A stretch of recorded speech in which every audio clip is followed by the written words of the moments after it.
bizni yosh avlodlarimizni musulmon jamiyatida yashayotgan o'zbek millatida tug'ilib o'sgan yigitlarimizni, qizlarimizni aldab, ularning fikrlarini chalg'itib, o'zini mamlakatiga, o'zini ota-onasiga, yurti, vatani, dini diyonatiga qarshi tarbiya qilish, qarshi propaganda uyushtirish harakatida yurganlarga raddiya sifatida suhbat qilamiz. Bilasizlar, yaqinda o'sha O'zbekistonda pivo festivali bo'lgan va bu festival to'g'risida ko'p o'sha provokatorlar mavzuni ko'tarib, hammadan shuni domlalardan so'rash kerak degan mavzuni tarqatib yurishdi. Domlalardan nima so'raladi? Domlani oldiga borsangiz, pivo halolmi, harommi deb so'raysiz. Harom deb aytadi domla. Mabodo birorta domla pivoni halol desa, u demak noto'g'ri ish qilgan bo'ladi. Uni hammamiz birgalikda tanqid qilamiz. Endi domlaga kelib, nimaga pivo festivali o'tkazilyapti deyish bu noto'g'ri. Doktorni oldiga borib, moli haqida gapirgan odamga o'xshab qoladi u. Yoki dorixonaga kirib, damkarat so'ragan odamga o'xshab qoladi. Domlalar hech qachon pivoni halol deb bermaydi. Endi Bismillahirrahmanirrahim. Assalomu alaykum. Mo'min birodarlar. Mana bu nimani bilasizlar? Abror Muxtor Jeyda. Yani Jeyda bu endi. Jeyda degan nima desa endi o'zbekchasiga endi bizda ko't deb qo'yadi. Shunday bir ko't endi. Mana chiqib nima to'g'risida gapiryapti. Mana festival to'g'risida. Mana diyor bo'pti deyapti. Shuni odamlar, shuni nimaga bo'ldi degan odamlar provokatorlar deyapti. Ve axir o'zlar o'ylab ko'ringlarchi. 150 mingta yosh yigit qizlarni o'shaga to'plab kelib zino qildirib bir-biriga, o'sha ko'z zinosi bo'lyapti. Yarim yalang'och ularni bir-birini tomosha qilyapti, o'yinga tushyapti. Ichib olib, mos olib, cho'chqaga o'xshab qam yo'q qusib tashlab, sastishib yoribdi. Endi shuni qancha bir odamlar chiqib, insonki qalbida bir ozgina iymoni bor odam albatta chiqib aytadi. "Voy, sen nima qilyapsan buni? Bu qanaqasi?" deydi. Desa aytayaptiki, bu o'shani degan nima qilganlar, yani gapirganlar provokatorlar deydi. Bular deydi, bizni nimamizni, farzandlarimizni, avlodlarimizni yo'ldan adashtirayotganlar deyapti. Chetga chiqib olib deydi. Axir yo'ldan kim adashtiryapti? O'sha pivo festivalini uyushtirgan, mana u buyurgan Mirziyoyev adashtiryaptimi yoki shunga qarshi kurashayotganlarmi? Endi bu bir harakat ko'p bo'lgani uchun hech uyatmasdan gapiraveradi-da. Hozirgi ma'lumot pivo festival bo'lganda bu Mirziyoyevni o'zini-yu, tuzumini-yu, domlalarda hammasini beti-yu ko'ti ochilib ketdi. Domlalar hozir shu boshni qayga urishni bilmay qoldi. Eplab avval yolg'on gapirishga harakat qilib narsa qilishardi. Hozir yolg'on gapirishga hech kim iloji yo'q. Sababi hamma ochilib ketadi. Ko'ryapsizlar, 150 mingta odamni ichirib turib mast qilsa. Bu kofirning qonunida aroq ichishda mana u ichimlik mana shu spirtlaydi. Man qilgan kofirlar.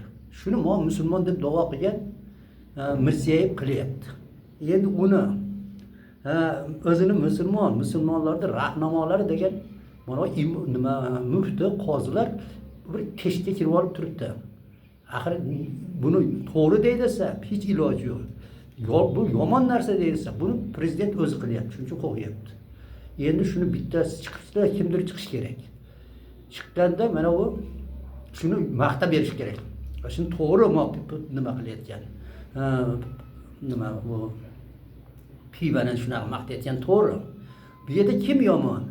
Odamlar chiqib olib, nimaga bu yerda bunaqa pivo bunaqa ifloslik bo'lyapti deb gap chiqqanlar, ana o'shalar provokatorlar. Ular deydi, domlalardan borib so'rash kerak deyapti, buni deyapti. Domlalardan so'rash kerak demayapti. Domlalarga nimaga bunga qarshi kurashmaysan deyapti.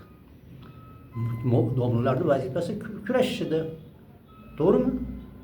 Endi o'sha kurashishni o'rniga ular nima qilishdi? Bekinib olishdi. Shundan keyin ko'rdinglar, butun ko'p odam ko'tarilib ketdi. Chiqib aytayapti, "Voy, chiqish kim qildi buni, kim?" degan domlalar gapirib chiqishi, nimaga buni to'xtatmading?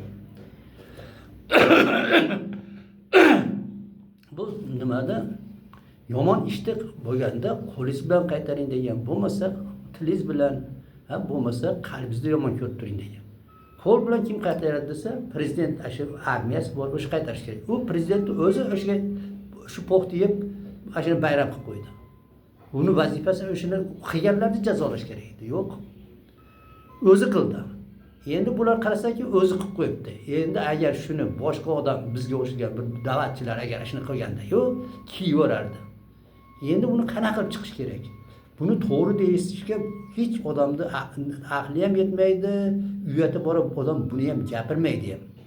Shuning uchun u yerga eng uyati yo'q. Bir iflos.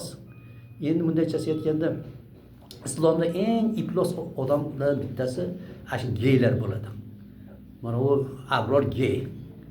O'shini nima Sherali isbotlab bergan. Bu uyatmaydi. Hozir chiqib turib, mana bu pivani ashna qilib odamlarni 150 mingta odamda ashna qilish bu iflosli ishi. Bu odamlarni alqash qilishga, odamlarni to'g'ri yo'ldan urishga bo'lyapti deb chiqqan. Endi senlar nimaga buni qaytarmading deb domlalarga borib gapirgan. Shuni endi bu oqlab chiqyapti. Eshitib ko'ryapsizlarmi? Endi bu yerda aytyaptiki, buni deydi domlalarda nima ishi bor deydi. Domladan deydi uni so'ramaydi. U go'yoki deydi undan domladan so'rash deydi. Aptekaga kelib damkara so'rash bilan bir. Domladan hech kim so'rayotgani yo'q. Nimaga chiqib meni to'xtatmayapsan deyilyapti. Bu mana ko'ti bo'lgani uchun shunaqa uyatmasdan turib gapiraveradi-da. Mana qolganini ham eshitib ko'raylik-da. O'zbekistonda yoki boshqa jamiyatlarda sovetskiy odamlar ham bor. Ular ham o'zini jamiyatida o'zini xohish ixtiyori bilan yashayotgan odamlar. Ular nimadir tashkiliy ishlarni qilsa, ularni ishlariga musulmonlar qo'shilmaydi. Kimdir kelib so'rasa, qo'shilma deydi. Qarang.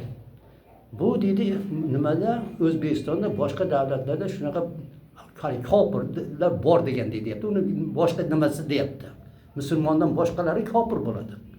Ular deydi shu piva ichkisi kelsa deydi, shunaqa qilib bayram qilaman desa deydi, ularga tegilmaydi deyapti. Bu tegiladi.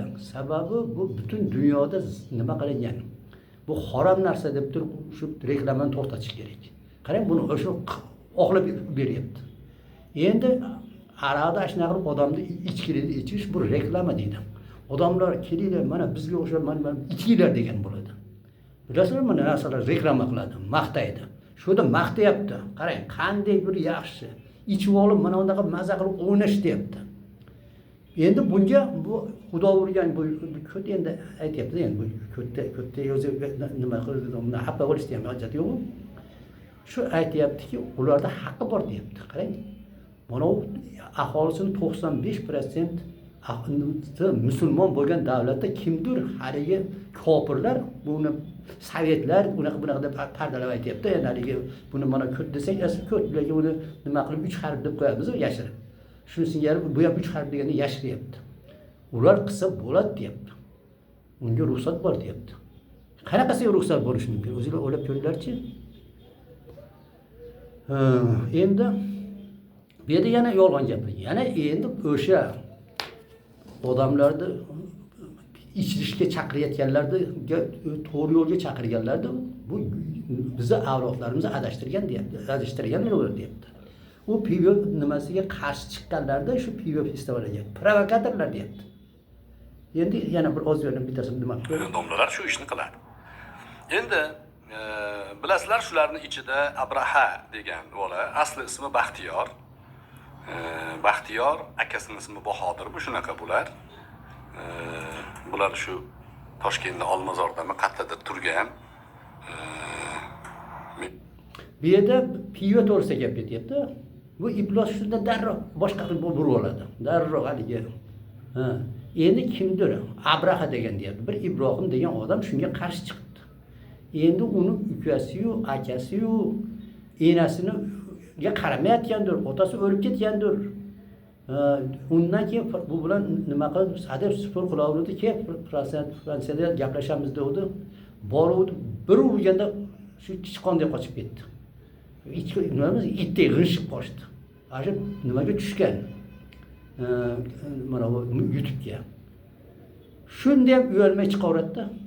Sababi endi bunday qo'porib aytadigan bo'lsa, bir erkak kishini zo'rlab qo'ysa, o'zini o'ldirib qo'yishi mumkin, haligi nima qilib. Oriyatdan. Buni bo'lsa, o'sha bunaqa bo'lgandan keyin bunga xushaqlanib turaveradi-da. Mana shuncha gapiryapmiz. O'sha gapga ham bunga ta'sir qilmaydi. Haligi bir buni haligi 20 ta odam qo'shib zo'rlasa ham ta'sir qilmaydi shu orqa tomoniga. Betiga bet degan narsa yo'q. Uncha dadasi o'tib ketib qolibdi shekilli. Onasi kuyinib yurgan, bechara onasidan ham xabar olmaydi menimcha katta ehtimol bilan. Bunday endi informatsiyalar, yangi informatsiyalar oldin ham aytgan edim, yana bir ogohlantiray deyapman. Mana shu joyda o'sgan, shu mamlakatda kindik qoni to'kilgan. Hozir chetga chiqib olib, endi shu mamlakatni kofirga, kufrga, musulmonlarni murtadlikda ayblab, o'zidan provokator yasab olgan. Ismini Abraha qo'yib olgan. Endi bu Abrahani diniy Endi qaranglar. Bu shunaqalar qilgan. Mana bu hammani kofir degan. Va kofir degan bo'lsa, o'shani ko'rsatmaydi. Men aytayapman, buni mana ko'rsatyapman. Ko'rsatib berdim, lekin ruxsat yo'qda eshityapsizlar. Nima deganini? O'sha ko'rsata olmaydi. Nega buni Abraha deydi? Abraha emas, Ibrohim. Keyin bu Ibrohimni bizga nima hozir piva nimasiga aloqasi bor? Shu pivadan gapirganda gap topolmasqa rosa aylantirib turib, keyin shu bir teshik topib chiqib ketib qoladi-da bu iflos. ularga telefon qilib, diniy idora vakillaridan piva festivali haqida savol so'rab, nimaga indamayapsizlar deyishi ayni provokatsiya ekanligini, bu odam provokator ekanligini men oldin isbotlagandim. Va buni omonatga xiyonat qiladigan, omonat degan bunda tushuncha yo'q. Bunga ish Ve axir bu misol uchun hozir diniy masalalar to'lib yotibdi. Shundan bittasi omonat. Endi omonatni bu yerga to'g'risida emas, piva to'g'risida gaplashishimiz kerakmi? Piva to'g'risida. Bu yerda umuman bu yerda bu Ibrohimning nima aloqasi bor? Bu piva biz bu javob berish kerak. Mana pivada shunaqa qilishdi. 150 mingta odamni to'pladi, raza ichishdi, qusib, hamma yo'q sasib ketibdi. Bu endi shuni mana nimada shariatda domlalar ularni qaytarish kerak edi. Yomon narsani ko'rsanglar, qo'linglar bilan qaytaringlar. Bo'lmasa, qo'linglarda kelmasa, tilinglar bilan qaytaringlar. Bo'lmasa, hech bo'lmasa qalbinglarda yomon ko'rib turinglar degan. Bu qo'li bilan qaytaradigan bu podshoh Mirziyoyev qaytarish kerak edi shunaqa ish bo'lsa. U o'zi o'shini po'xti yeb turibdi. Endi unga birov tega olmaydi. Qanaqa po'x yeganda ham. Domlalar uni qaytarish kerak edi. Qaytarishdi o'rniga ular ichkariga kirib pisib olishdi. Endi mana u chiqib nimani Ibrohimni avtobiografiyasini gapirib boshqa yoqqa buryapti. Endi bu yerda omonatga deb boshlaverdim. Endi uni hozir nima qilamiz? Bir ozgina eshitib ko'ring. Uni gapiga ergashgan odam jarga tushib ketadi, bu javob bermaydi. Chunki bunda omonat yo'q deb aytganida isbotini ham keltirdik. Mana omonat emas, pivadan gapir. Diniy idoradagi ahli ilm mendan so'rashingiz kerak. Omonat degan narsa bor. Biz dalil bormi, hujjat bormi deyapti. Yozib olyapganimga. Yo'q, omonat degan narsa bor. Bu degani, mayli endi yozib olishga yozib olyapsan, lekin omonat buni tashqariga chiqarishga haqqing yo'q. Degan narsa bo'ladi. Payg'ambar alayhi Buni qarang, hech qanday aloqasi yo'q-da nimaga. Endi buni nima qilamiz? Hozir bo'lib turib nima ikkinchi qism qilamiz-da. Mana bu 15 minutda oshib ketsa bo'lmaydi ekan.